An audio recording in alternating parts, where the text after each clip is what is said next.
and welcome to Neha Ma'am online classes. I am Neha Sarkya from Kendriya Vidyalaya number 1 Pratapnagar Udaipur. Today I am starting your new chapter, that is chapter number 4, quadratic equations. You already know about the linear equations, that is linear equations, and its standard form is ax plus b equals to 0 where a is not equal to 0. ये आपने already पहले lower classes में पढ़ रखा है कि this is a linear polynomial और हमने यहाँ पे इक्वल टू लिखा है, that means this is a equation और x की पावर जो है highest power that means the degree of this polynomial is 1, that's why this is a linear equation. Similar way में हम आज क्वाड्रेटिक इक्वेशंस के बारे में पढ़ेंगे. तो क्वाड्रेटिक इक्वेशंस में quadratic equations its standard form is ax square plus bx plus c equals to 0 where a is not equals to 0. Now quadratic means the highest power, that means the degree of the polynomial must be 2. और यहाँ पर भी हमारे पास हम देखें कि x variable है और इसके हाईएस्ट पावर जो है वो 2 है, that means this is a quadratic equation. Is that okay? और मैंने यहाँ पर a equal to 0 एक कंडीशन पुट अप की है, that is the important one. क्यों? अगर हमने यहाँ पर a 0 ले लिया, suppose if a is 0 then this is ax square plus bx plus c equals to 0 और अगर हम इसे 0 के मल्टीप्लाई करें that means कि हमारे पास सिंपली ये bx plus c equal to 0 ही रहेगा and this is not a quadratic equation, this is a linear equation. So यहाँ पर एक कंडीशन हमें पुट अप करना जरूरी है कि जो x स्क्वायर का कोफिशिएंट होगा that is always not equal to 0. Similarly हमने लीनियर इक्वेशन में भी ऐसे ही लिखा है a is not equal to 0, ax plus b equals to 0 में, क्योंकि अगर हमने यहाँ पे a 0 ले लिया लीनियर वाले फॉर्म इक्वेशन में तो सिंपली हमारे पास ये कांस्टेंट टर्म बचेगा b and b is not equal to 0 always. ठीक है, तो these are the standard form of the linear equation and quadratic equation. In this chapter we learn about how to solve this quadratic equations. Simply linear equation को solve करना आपने सीखा है. जैसे suppose अगर मैं लीनियर इक्वेशन लिखूं 3x plus 1 equal to 0, आप इसको बहुत इजीली सॉल्व कर सकते हो. This is 3x is minus 1 and x equals to minus 1 by 3. That means equation solve करना मींस क्या होता है, जो वेरिएबल है आपके पास उसकी वैल्यू फाइंड आउट करना. तो जैसे हम लीनियर इक्वेशन सॉल्व करते थे वैसे ही कुछ क्वाड्रेटिक इक्वेशन सॉल्व करने के भी मेथड्स हैं. तो हम अलग अलग मेथड्स इसमें सीखेंगे how to solve this quadratic equations. First I am starting your exercise 4.1 जहां पर हमें फर्स्ट क्वेश्चन में चेक करना है कि जो गिवन आपके पास पार्ट्स हैं that are the quadratic equations और not. Now in exercise 4.1 first question is check whether the following are quadratic equations. हमें चेक करके बताना है कि जो गिवन पार्ट्स हैं वो आपके क्वाड्रेटिक इक्वेशंस हैं या नहीं है. Then first part I am taking some parts here, बाकी आप लोग खुद करेंगे. First part, in first part this is x plus 1 whole square and that is equals to 2x minus 3. तो सिंपली हमें कुछ नहीं करना है, सारे जो भी आपके पास होल स्क्वायर होल क्यूब्स या जो भी सिंप्लीफिकेशंस की टर्म्स है उसे आप सिंप्लीफाई कीजिए. सारी आरएचएस वाली टर्म्स भी एलएचएस में ले आइए और इक्वल टू 0 में फ्रेम करने की कोशिश कीजिए. तो सबसे फर्स्ट हम देखें this is x plus 1 whole square 2x minus 3. now here it is x plus 1 whole square, that means we have to apply this a plus b whole square identity. और आपको पता ही a plus b whole square की identity क्या होती है, this is a square plus b square plus 2ab. apply on this a square that is x square plus b square 1 square that is 1 of plus 2a and b. now RHS में हम देखें तो simply हमें 2 का multiplication करना है इस bracket में, तो this is 2x minus 6. Now again on simplification this is x square plus 1 plus 2x, this is 2x minus 6. now RHS में जो मेरे पास 2x minus 6 है, take it to LHS, x square plus 1 plus 2x minus 2x and this is plus 6. sign got changed. now we see here this 2x and 2x get cancelled and the remaining terms are x square plus 7 equals to 0. Now you have to check that this x square plus 7 equals to 0 is a quadratic or not. तो हमें दिख रहा है कि यहाँ पे highest power जो variable की है that is 2, that means it is a quadratic equation. Yes, it is a quadratic equation. Is it okay? Now I am taking now this third part, बीच के सेकंड पार्ट और जो भी remaining parts है वो आप खुद करेंगे. Now for the third part, in third part we have x minus 2 bracket x plus 1 and here it is x minus 1 x plus 3. तो LHS RHS दोनों में आप ब्रैकेट सॉल्व कीजिए. On opening this bracket, this x square x plus x into 1 is x, minus 2 into x is minus 2x and minus 2 plus 1 is minus 2. Again on right side, x into x is x square, this is plus 3x minus x and this is minus 3. Now x square got cancelled और जो भी remaining terms है हम इसे solve करें तो यहाँ पे x minus 2x is minus x and this is minus 2 and here it is 3x minus x is 2x minus 3. Now take this on our LHS part. Minus x minus 2, अगर हम यहाँ पे ले आए इस माइनस 2x को तो this is minus 2x and this is plus 3 equals to 0. Now again on simplification we get minus x minus 2x that will be equals to minus 3x and minus 2 plus 3 is plus 1 equals to 0. अब इसके आगे आप नहीं solve कर पा रहे हो, that means अगर हम यहाँ पे लास्ट में देखें और कोई सिंप्लीफिकेशन नहीं है, यहाँ पर हमारे पास जो भी वेरिएबल है x उसकी पावर डिग्री जो आ रही है इस पॉलिनोमियल की that is 1. That means it is not a quadratic polynomial, है ना. क्वाड्रेटिक के लिए हमें 2 डिग्री चाहिए, ठीक है. No, it is not a quadratic equation. Okay. Similarly we have to do in question number first का 8th पार्ट में भी आपको इसी तरह से करना है. Now here it is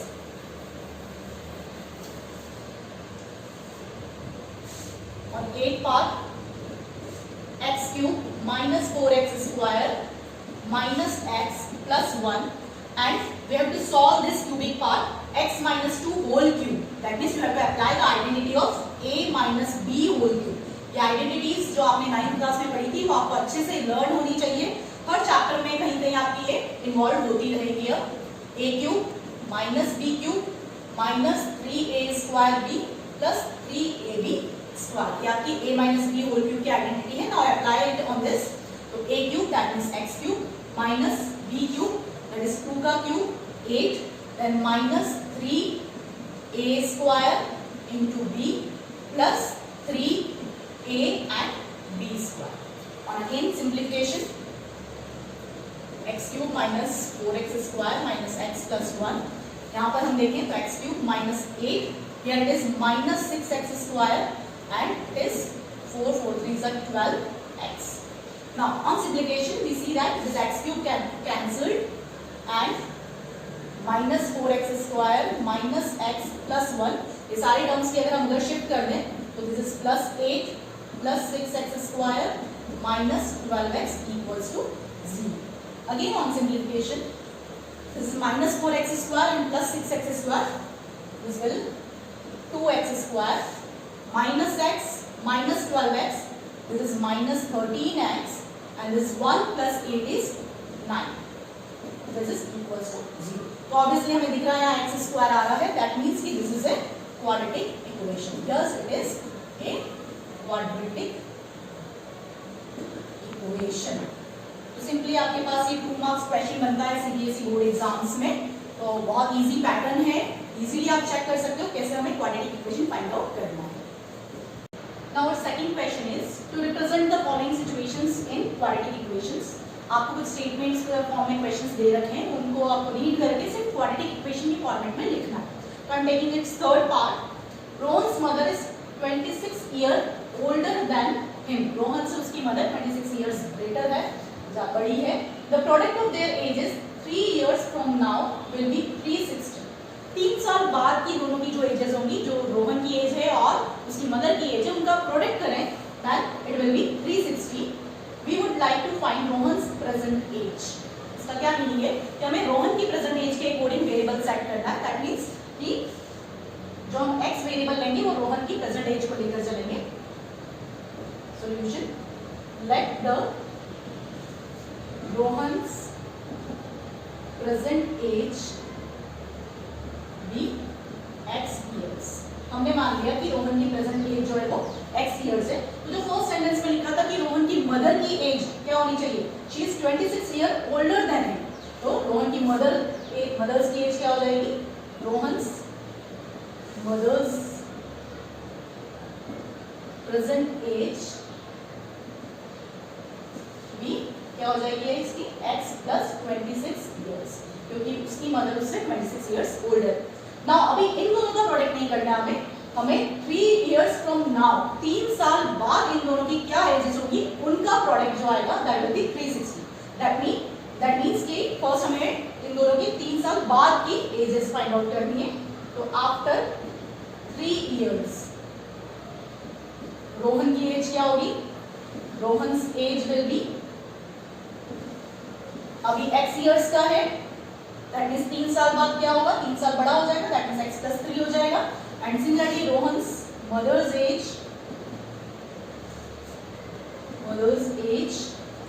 will be, mother कितने की है, x प्लस 26 ईयर्स की है, अभी इसमें भी क्या होगा, वो भी 3 इयर्स ग्रेटर हो जाएगी, बड़ी हो जाएगी, that means she will be of x plus 29 years old. Now हमें जो क्वेश्चन के अकॉर्डिंग बोला है कि this age and this age, इन दोनों का हम प्रोडक्ट करें, है ना।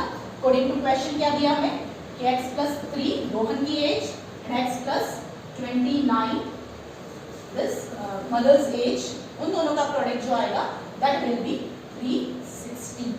ठीक है, now you have to just express it into quadratic form.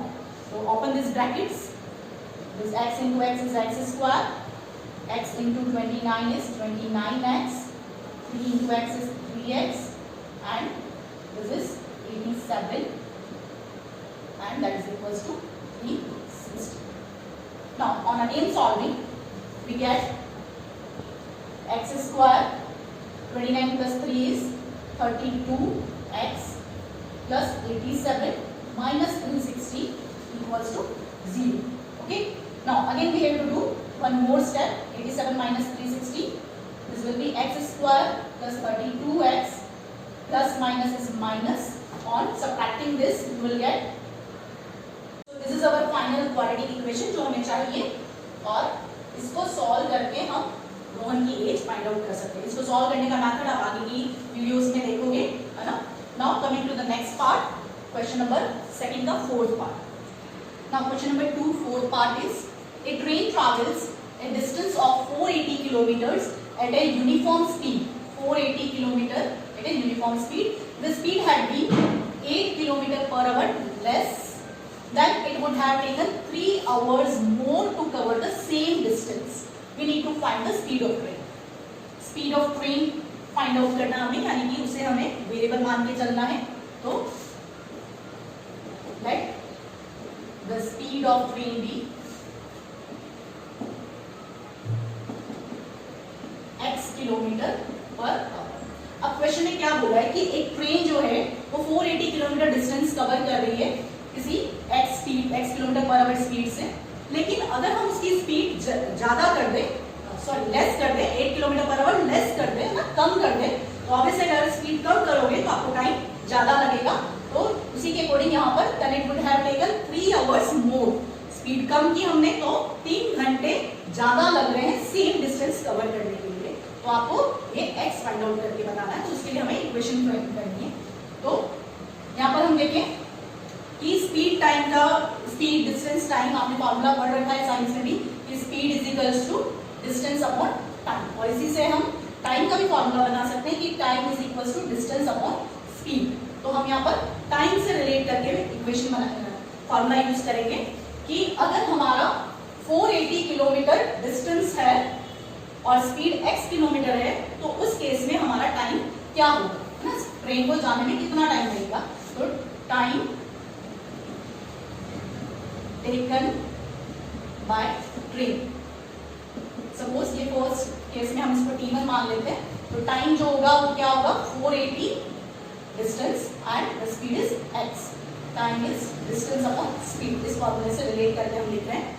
Again new speed के बारे में बात करें कि if speed had been 8 kilometre per hour less. अगर 8 किलोमीटर पर आवर कम हो जाती है तो न्यू स्पीड आपके पास क्या हो जाएगी, न्यू स्पीड विल बी, पहले x थी 8 किलोमीटर पर आवर कम हो गई, that means this x minus 8 kilometre per hour आपकी स्पीड होगी। तो इस केस में अगर हम टाइम देखें, है ना, तो इस केस में हमारा टाइम टेकन जो होगा let it be t2, suppose मैं इसे t2 मान के चल रही हूँ, तो the distance is same 480 kilometre, इतना ही डिस्टेंस हमें जाना है, but now speed is x minus 8। Now अब हमें क्वेश्चन में दिया है this 3 hours more to cover the same distance, कि फर्स्ट केस और सेकंड केस में जो भी टाइम का आपका डिफरेंस आ रहा है दैट इज द 3 आवर्स, और ऑब्वियसली कि जब स्पीड कम हो गई है तब हमारा टाइम क्या होगा, ज्यादा लगेगा। दैट मीन्स अगर मैं यहाँ पे लिखूं कि ये t2 that means the second case जब स्पीड कम हो गई है उसका टाइम माइनस जो फर्स्ट केस का टाइम था, उनका डिफरेंस क्या होना चाहिए हमारे पास, 3 आवर्स। ठीक है, ये इंपॉर्टेंट स्टेप है आपकी कि टाइम का डिफरेंस दे रखा है, बट यहाँ पे ध्यान रखना है कि हमें t1 माइनस t2 लिखना है या t2 माइनस t1 लिखना है। ऑब्वियसली अगर स्पीड कम हुई है तो हमें टाइम ज्यादा लगेगा, दैट मीन्स कि t2 minus t1 is 3 hours. Now on putting this values, मैं यहाँ पे ये सब मिटा रही हूँ,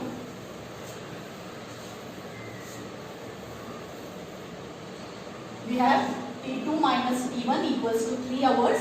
t2 की वैल्यू थी हमारे पास 480 upon x minus 8 and t1 is 480 upon x equals to।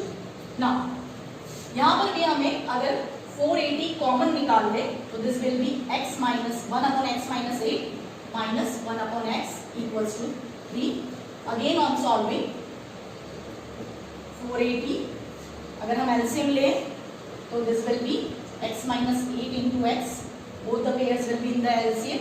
यहाँ पर क्या आ जाएगा आपके पास x minus this x minus 8 equals to। now again on solving what we get, now on solving this यहाँ पर हम इस 3 और 480 को कट कर सकते हैं, 3 और ये हो जाएगा आपका 160। Now opening this bracket, यहाँ पे एक स्टेप ये इंपॉर्टेंट है आपकी, सिर्फ थोड़ा सा ध्यान से कीजिएगा कि जब भी हम यहाँ ब्रैकेट्स ओपन करेंगे this x minus x plus 8, minus बाहर है तो ये माइनस का x और ये प्लस का 8 हो जाएगा, और नीचे आपके पास सेम एज इट इज और यहाँ पे कट के आपका ये बन। नॉर्मली बच्चे मिस्टेक क्या करते हैं, ब्रैकेट लगाते ही नहीं, और ब्रैकेट नहीं लगाया तो ये माइनस 8 ही रहता है, और आपका यहाँ पे फिर जो ये x करने के बाद प्लस 8 आना चाहिए, वो माइनस 8 आता है। इस स्टेप पे थोड़ा सा ध्यान देना है आपको कि here you have to take the bracket, क्योंकि दो टर्म्स में है और जब हम ट्रांसफर करेंगे इधर ये ब्रैकेट में होना चाहिए। Now on solving this 160 into 8 is 1280, this is x upon 8 x minus 8 into x equals to 1। इसे अगर हम यहाँ ट्रांसफर कर दें तो 1280 equals to x minus 8 into x। now open this brackets, you will get x square minus 8x, और सही form में बनाना है हमें, तो इसको भी अगर हम इधर ट्रांसफर कर लें तो दिस इज माइनस 1280, मैंने इसे यहाँ लिखा और इसे यहाँ ट्रांसफर करने पर नेगेटिव में आएगा, ये this is equals to 0। Now here also this is x square, उससे ग्रेटर नहीं आ रहा है कुछ भी, उससे है ना ग्रेटर नहीं आ रहा है, दैट मींस 2 डिग्री का है, so it is a quadratic equation. अब यही हमें फ्रेम करनी है, और आगे की क्लासेस में आप देखेंगे कि इसे सॉल्व करने का मेथड है, और ये बहुत ही इंपॉर्टेंट क्वेश्चन है। यहाँ पर हमें सिर्फ इक्वेशन फ्रेम करने के लिए बोला है, इसी सेम क्वेश्चन को आपको एक्स फाइंड आउट करने के लिए भी कहा जा सकता है कि find the speed of the train, तो हमें वो मेथड्स यूज करके और इसे आगे भी सॉल्व करना होगा। That's all for today. I hope आपको ये अच्छा लगा होगा, आपको समझ में आया होगा।